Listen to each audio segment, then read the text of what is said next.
Fala, aspirante, tudo bem? Espero que sim. Estou aqui para tratar sobre um tema extremamente importante, que é a sentença judicial. Você tem ideia do que é sentença judicial? Ah, professor, sentença judicial configura como um ato praticado pelo juiz com qual fim?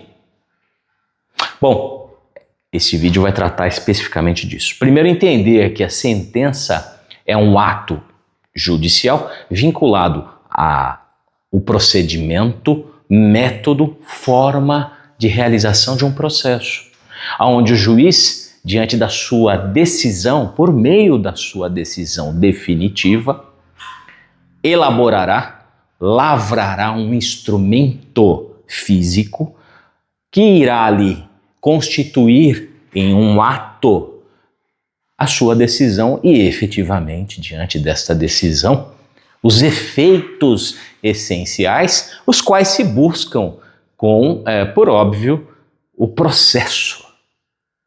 Então, primeiro aspecto, compreender novamente do que se trata o processo.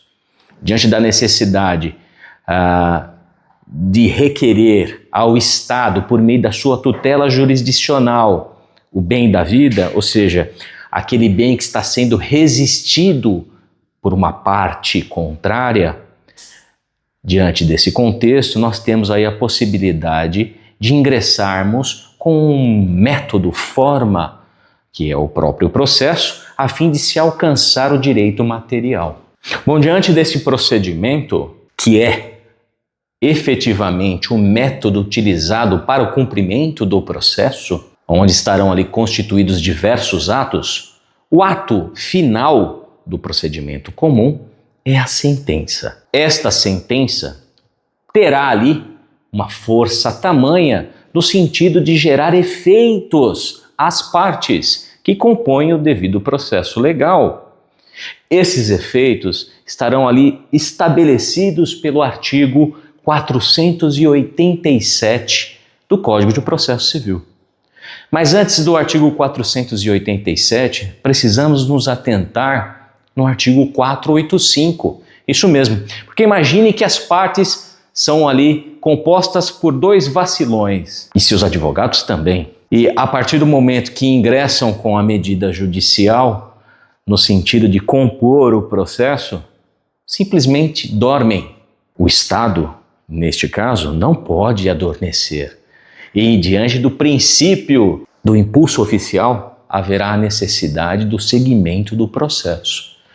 E diante desse contexto, as partes serão incomodadas constantemente a cumprirem determinados atos no processo, a fim de levar ao juízo clareza quanto ao que é requerido e, efetivamente, vislumbrar para o juiz, trazer para o juiz informações suficientes, sejam elas por meio de provas documentais, provas testemunhais, provas periciais e demais provas as quais já foram estudadas, a clareza quanto à decisão a ser tomada, a ser atingida, a ser alcançada, a fim de praticar o ato de conclusão do processo de conhecimento mediante o procedimento comum, que é a sentença. A sentença ela se faz necessária, por quê? Porque ela é um título executivo judicial, ou seja, ela demonstrará que de fato todos os atos ali analisados dentro daquele procedimento devem sim alcançar determinado efeito, no sentido de que seja impositivos resultados almejados com a sentença. Impositivo no sentido de cumprimento daquilo que foi efetivamente sentenciado. Agora, de acordo com o artigo 485, se não cumprirmos com os atos essenciais vinculados aos pressupostos de existência e validade do processo, este poderá ser extinto sem a resolução do mérito, trazendo ao juiz a possibilidade de não ter a obrigação de fazer a análise do mérito, haja vista que as partes, por si só, foram negligentes na prática dos atos essenciais. O artigo 485 diz o seguinte: o juiz não resolverá. Eu uso o código, tá? Mesmo em aula virtual, por quê? Porque eu não sou Nutella e você também não deve ser, então, por favor, pegue seu código. O juiz não resolverá o mérito quando? O que é o mérito? É o interesse do bem comum, ou seja, aquilo que é objeto da ação, que tem por objetivo ser alcançado, desejado, seja pelo autor, e contraposto, evitado pelo réu. Então, o juiz não resolverá o mérito quando? Primeiro, indeferir a petição inicial. Bom, se a petição inicial não seguir os preceitos determinados pelo artigo 319 e seguintes, por óbvio, e diante da não emenda, da impossibilidade de emenda dessa petição, o juiz poderá indeferir o processo e a análise processual do mérito em virtude da falta de instrumentalização correta da petição inicial. 2. O processo ficar parado durante mais de 1 ano por negligência das partes. 3. Por não promover os atos e as diligências que lhe incumbir. O autor abandonar a causa por mais de 30 dias. Então, veja a diferença do inciso 2º para o inciso 3º. O segundo fala das partes. As partes adormecem, tanto o autor quanto o réu. No inciso 3º, ele é específico ali tratando do quê? De uma obrigação do autor. Ou seja, passado o prazo de 30 dias, ainda assim o autor não se manifestando sobre o ato, o juiz poderá sim extinguir a ação sem resolução do mérito. 4. Verificar a ausência de pressupostos, por óbvio, de existência e de validade, que deverão ali constituir o desenvolvimento válido do processo. Já estudamos sobre os pressupostos de existência e de validade. Você que está acompanhando pelo YouTube, em breve eu estarei compartilhando um vídeo específico sobre a questão dos pressupostos. 5. Reconhecer a existência de perempção, litispendência e coisa julgada. Perempção, litispendência e coisa julgada. Rapidinho aqui, só para recordar. Perempto. O que é? Perder o prazo da prática do ato processual. Perempção. Imagine que é a terceira, quarta vez que ingressa com a mesma ação requerendo a mesma coisa de forma errada. O processo está perempto, ou seja, está sob condição peremptória. Deixou de cumprir o ato mais de 3 vezes, a tentativa de ingresso de uma ação mais de 3 vezes, na quarta vez, o processo poderá ser indeferido sem análise do mérito. Litispendência. Litígio pendente, ou seja, a partir do momento que ingressa com a ação, apura-se que já existe um litígio pendente conexo com as mesmas características da ação ali impetrada. Diante desse contexto, se as ações são semelhantes, idênticas, existe a possibilidade do indeferimento desta ação diante do quê? Da existência de ação já em andamento. E coisa julgada. Se a coisa foi julgada, ou seja, se eu já tenho sentença transitada em julgado sobre aquele tema, sobre aquele mérito em específico, não há que se falar em nova discussão. Então esses pontos são essenciais diante do artigo 485, que também trará ali uma decisão do juiz, uma sentença, porém sem análise do mérito.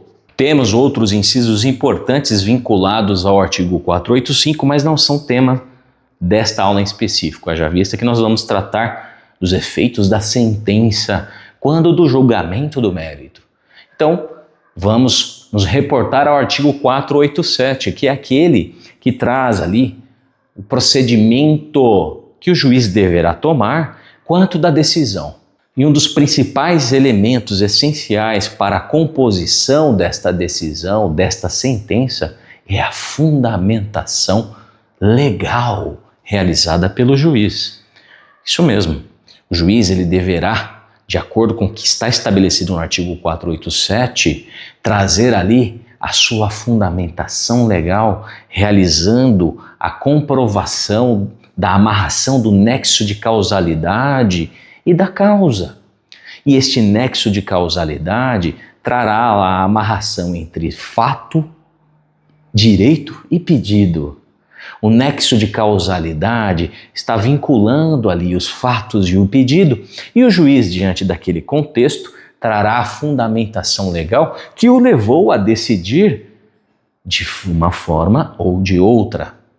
Quer ver só? Artigo 487, ele diz o seguinte: haverá resolução do mérito quando o juiz, primeiro, acolher ou rejeitar o pedido formulado na ação ou na reconvenção. Por óbvio, o juiz analisou o pedido. A sua decisão será de acolher ou rejeitar. Mas para que ele possa acolher ou rejeitar o pedido, vamos verificar aí efetivamente como ele deve proceder. Segundo, decidir de ofício ou requerimento sobre a ocorrência de decadência ou prescrição. Olha só, decadência ou prescrição também pesam ao juiz no sentido de apuração dos atos praticados no próprio processo. Terceiro, homologar. O que é a homologação? Acordo. E o fato é que, diante da composição de acordo entre as partes, os efeitos homologatórios vão trazer ali uma extinção sobre a discussão, não podendo ser discutida novamente. Então esse inciso é importantíssimo. Terceiro, homologar. Letra A reconhecimento da procedência do pedido formulado na ação ou na reconvenção. Letra B, a transação, que é o ponto que eu trouxe para vocês a respeito de acordo. E letra C, a renúncia à pretensão formulada na ação ou na reconvenção. Então, alguns atos além da transação, que é o nome dado ao acordo, também são homologados pelo juiz. E o que quer dizer homologar? É quando o juiz, diante da análise legal daquele pedido exposto pelas partes, simplesmente homologa, concorda, diferentemente de julgar, de verificar e apurar situações contrárias. Ali ele vai apurar, óbvio, essas situações, mas se não houver ali, diante do pedido apresentado pelas partes, ato ilegal ou ilícito, ele vai acabar homologando. Repetindo então, o inciso 3º fala da possibilidade da homologação por meio do reconhecimento da procedência do pedido formulado na ação ou na reconvenção. É procedente o pedido, vai homologar. B, a transação, é aquilo que eu disse para vocês, acordo. C, a renúncia à pretensão formulada na ação, ou seja, a parte ingressou com a ação e depois veio a renunciar o direito da continuidade daquela ação. O juiz poderá, diante da análise fática, homologar este ato. E o parágrafo único ressalva o seguinte: ressalvada a hipótese do parágrafo 1º do artigo 332, a prescrição e a decadência não serão reconhecidas sem que antes seja dada às partes oportunidade de manifestar-se. Sempre, diante do direito do contraditório e da ampla defesa, será dada às partes o direito de quê? De se manifestar quanto determinada apuração, seja do juiz ou até mesmo da parte contrária, com exceção ao artigo 332. O que diz o artigo 332? Vocês se recordam? O artigo 332 ele traz o seguinte: nas causas que dispensem a fase instrutória, o juiz, independentemente da citação do réu, julgará liminarmente improcedente o pedido que contrariar. E aí você vai pesquisar o 332, analisando inciso por inciso, que são os atos que acabam contrariando diante do pedido realizado pelo autor, sem a necessidade, inclusive, da citação da parte contrária.